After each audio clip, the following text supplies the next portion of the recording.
Indonesia, hai milenials, hai pemirsa.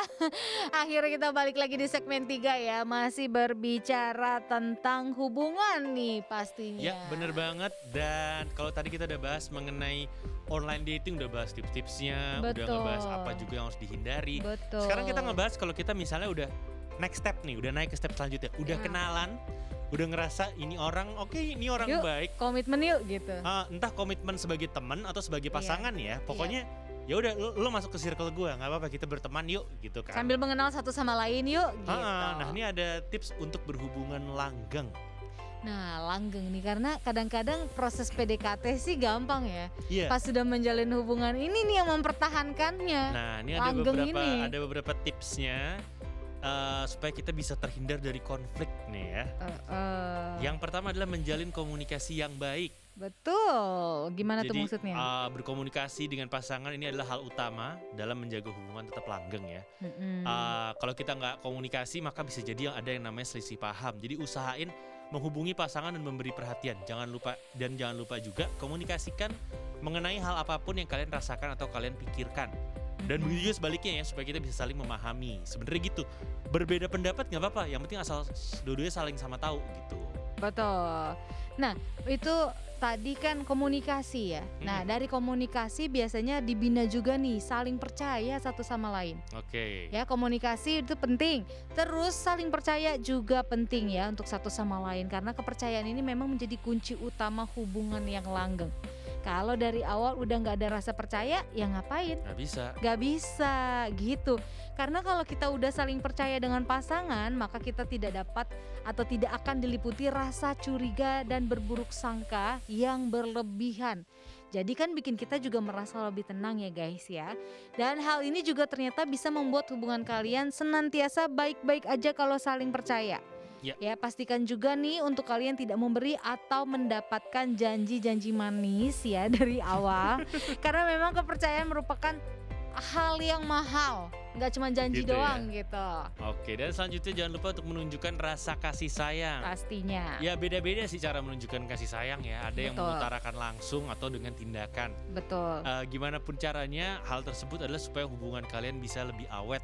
Jadi kalian bisa dengan memberinya perhatian-perhatian kecil kayak ingat hari jadi atau bikin makanan, atau kalau mau simple yang selalu berhasil adalah bawain martabak. Kayak orang zaman dulu ya. Apalagi baru pertama kali mau datang ke rumah gitu, jemput, bawain aja martabak buat orang Iya, tuanya. tapi paling sebel kayak saya. Jadi saya bawain martabak nih. Ini jadi tahun awal 2000-an nih martabak udah paling terbaik. Terus pas saya bawa tahun 2010-an Mm-mm. udah kurang enak.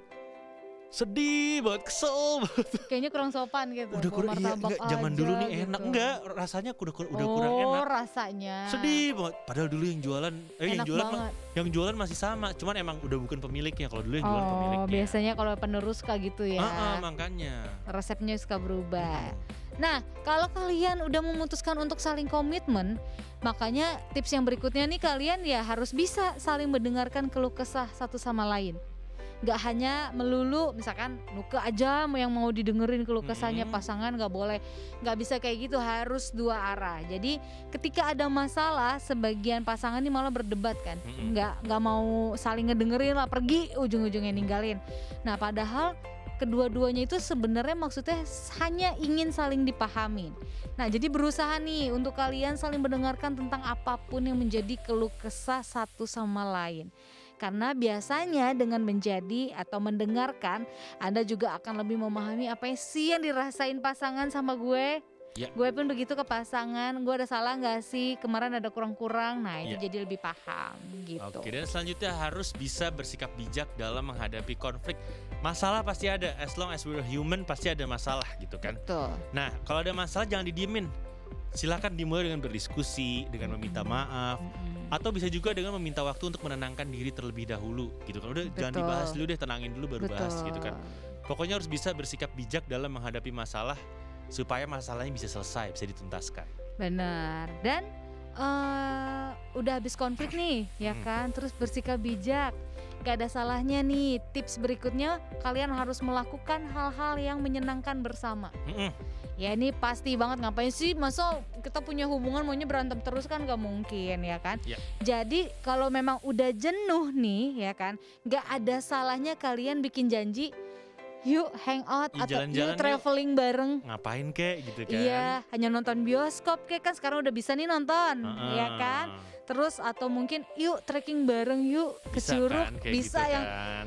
kalian sambil rilekskan pikiran yang udah stres Pokoknya gitu. spend time together lah, habisin Ya, waktu bareng intinya. Iya, bener banget. Dan wah ini saya banget, sisipkan candaan dalam obrolan.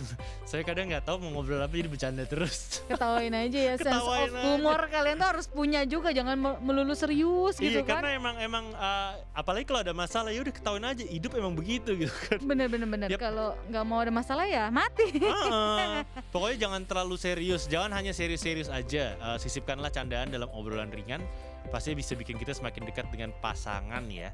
Jadi biasanya ketika kita bikin pasangan kita ketawa, kita juga bisa membuat hatinya jadi senang berada dekat dengan kita.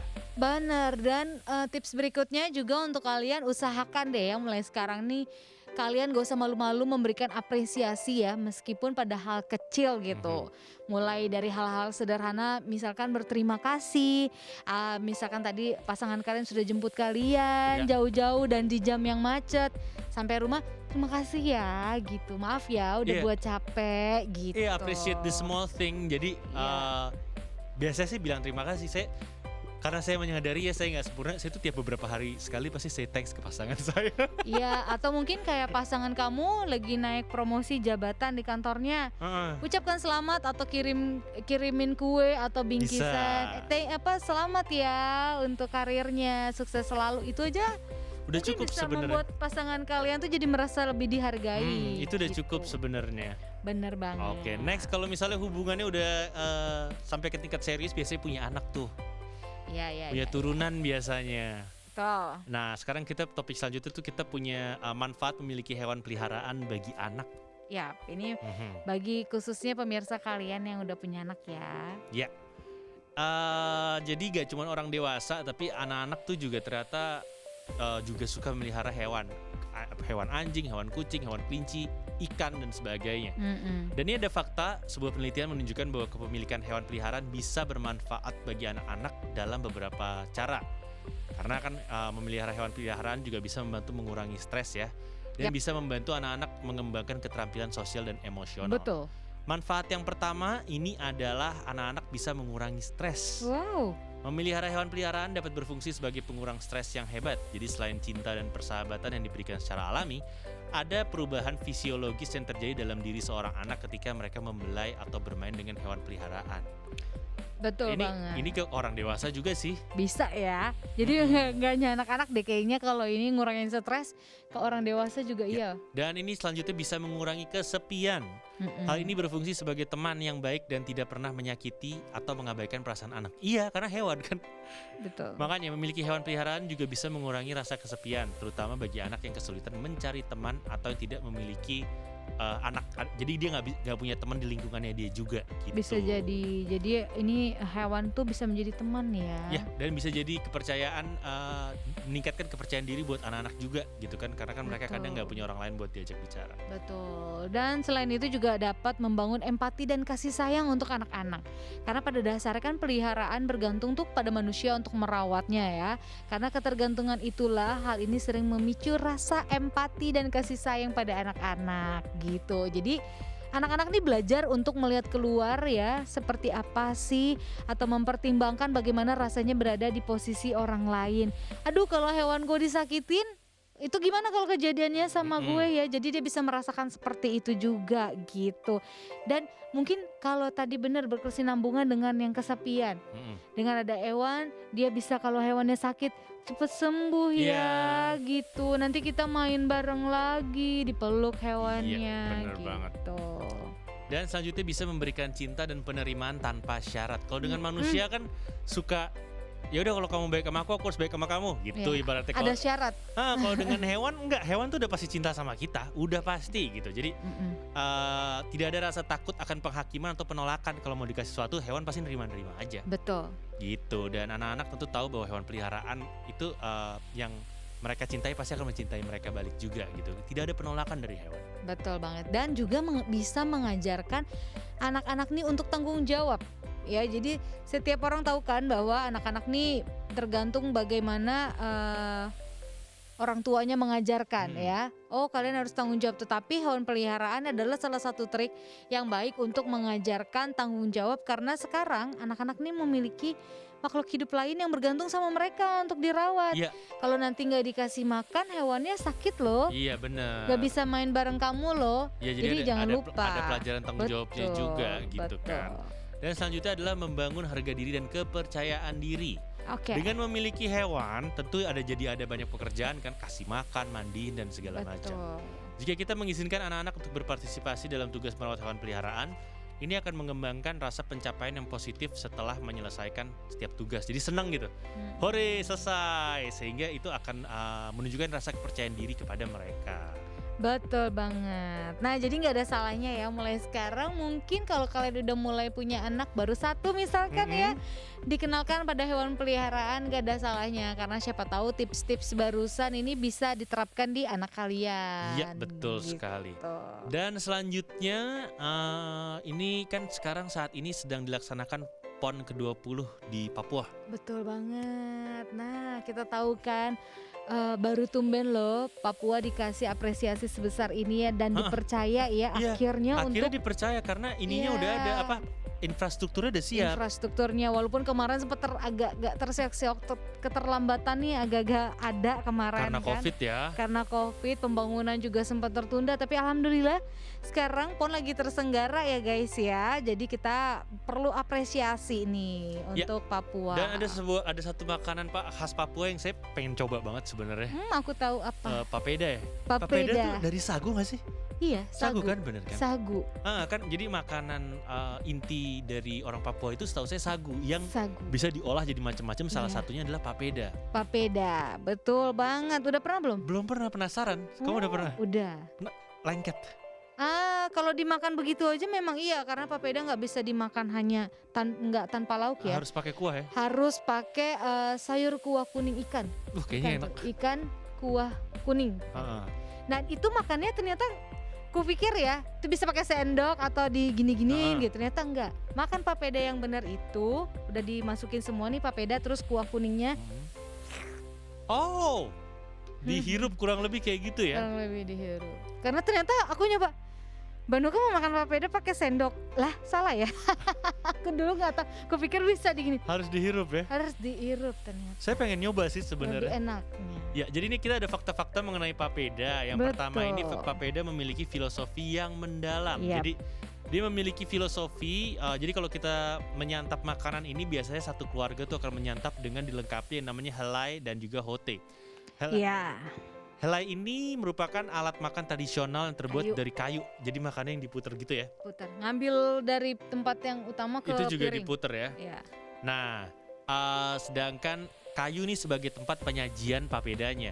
Sementara hote ini merupakan piring kayu sebagai tempat untuk menyantap papedanya gitu kan. Nah, tradisi makan papeda dari satu piring yang sama dalam satu keluarga oleh masyarakat Sentani ini disebut sebagai helai mbai hote mbai. Mbai sendiri berarti satu. Jadi ini artinya kayak satu filosofi gitu. Karena makan dalam satu keluarga dapat menjadi cerita yang disampaikan untuk kepada anak dan cucu kita di masa depan.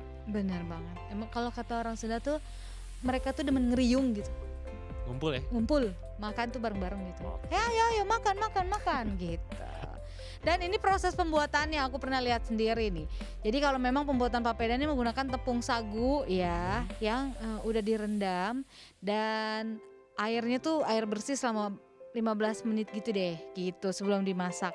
Nah setelah itu ambil pati yang mengendap kemudian campur dengan air untuk nantinya akan dibuat papeda. Karena mereka buat papeda itu kalau kamu tahu menyaring sagunya itu pakai kayu yang ditebang, tengahnya diambil kayunya. Nah bekas itu tebangan kayunya itu buat saringan nanti sagu.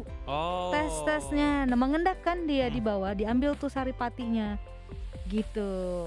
Dan memang agak butuh waktu yang lama sih Iya, ya. untuk prosesnya ya. Bener gitu. Nah itu biasanya dicampur pakai perasan air jeruk, nanti pas dimasak garam, terus sama air dingin secukupnya. Setelah itu memang nanti sagu akan diaduk kemudian disaring lagi.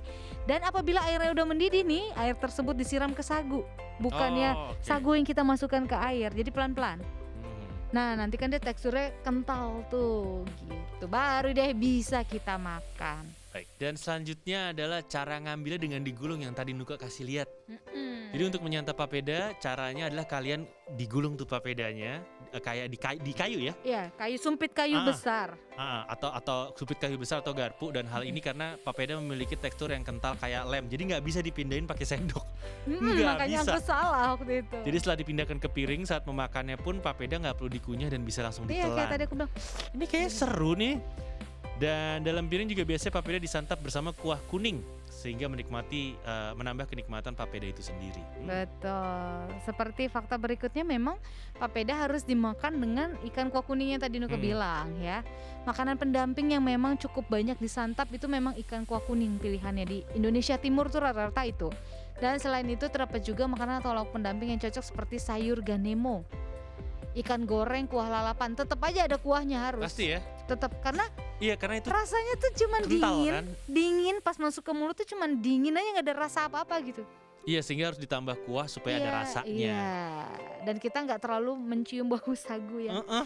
gimana banget gitu karena kan dia sagunya bener-bener sagu yang murni ya. Iya, nggak sempat diolah lagi Nggak kan. sendal lagi itu memang awal-awal kita pegang aja ya sagu itu tangan kita jadi baunya gimana. Oke. Nah itu mungkin fakta menarik bagi kalian seperti Ditan misalkan belum pernah Belum mencicipi papeda. Mudah-mudahan habis ini kita cari restoran yang bisa menyediakan menu papeda mungkin ada. Boleh ya. Kita coba biar kamu nggak penasaran Biasa ya nggak kan. masalah, kita coba barengan pokoknya. Oke Bener. pemirsa, sekian pertemuan kita kali ini. Kita tadi udah ngebahas banyak hal, terutama Betul. tentang online dating. Iya. Udah kita bahas tadi do's and don'ts, apa yang harus dilakukan, apa yang jangan dilakukan Bener, di online dan ada dating tips juga. kencan juga ya Mm-mm. yang baik nih. Jadi kalian harus kayak gimana tadi udah ada. Itu semua udah kita bahas juga Betul. buat Anda, dan gak ketinggalan kita juga udah ngebahas fakta-fakta papeda. Iya, tips hubungan kalian agar langgeng gitu. Terus gak ketinggalan tadi di awal-awal kita udah ngebahas Ciri-ciri pasangan yang ciri-ciri parasit. pasangan yang parasit udah kita bahas, dan jangan lupa Yap. udah ada persyaratan baru untuk naik kereta api dan pesawat terbang ya. benar. Mudah-mudahan kalian bisa berliburan jadi ngurangin stres, pandemi pergi. Oke, kita Yap. juga mau liburan kayaknya abis ini. Bajunya udah cocok nih Udah kita siap mau ke nih ya. pantai kayaknya. Ya udah kalau gitu kita pamit undur diri Ya. dulu. Kita akan bertemu lagi dalam episode selanjutnya dari Hai Indonesia ya. Hai. Berbagi cerita Cerita dan dan berita berita untuk Indonesia lebih baik. Hanya di Mata Milenial Indonesia TV. Matanya Indonesia. Bye-bye. Bye. Nukazita pamit. Kita Sudiro juga pamit ya.